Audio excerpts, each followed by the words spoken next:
From time to time, I do suffer. To be honest, most of my time, most of my life, I am very happy. But sometimes I do suffer. Sometimes I do cry. But on some level, I feel disgust by suffering. On some level, suffering is not okay for me. And when the eternal pain arises, I almost grab it by the throat, and I don't want to distract myself. I don't want any pleasure. I don't run away from it, not by prescription, but naturally. I want to see every single one of my pains and my sufferings. And don't want to brag about it, but I feel I am making a huge progress towards a peace and suffering less, so to say.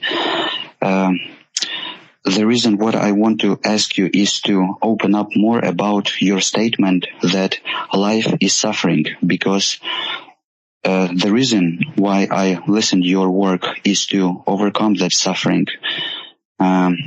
Your work is sorry for putting in hierarchical, but your work is the number one for like the best stuff I ever heard in my life is your work.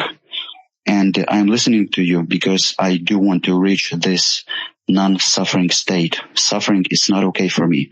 Blow this planet with all the peoples inside it. I don't want to suffer about it. This is not okay for me to suffer about it.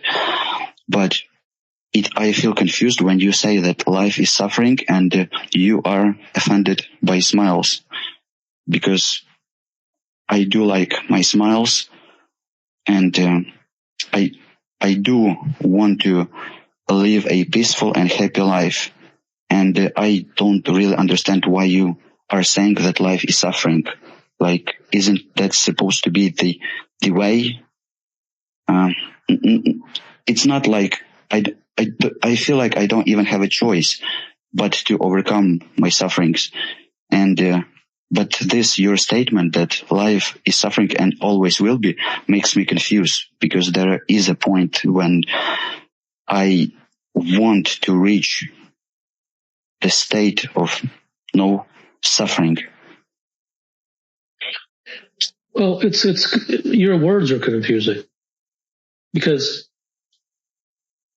if you find that life is not suffering, and I say that life is suffering, then it would make no sense for you to listen to me, because your own experience is more important than anything else. What you have found for yourself is more important than any other human being that has ever lived. That is your own experience.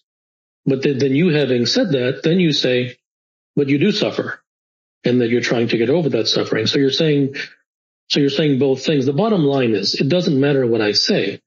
It matters whether whatever I say is congruent with your own experience, whether it matches up with your own experience. Not that it should and not that it shouldn't. But I think if you try to focus on what I say, how to make it fit, I think you kind of sacrifice yourself, which moving away from your own experiences as being your guide really that kind of gets you lost.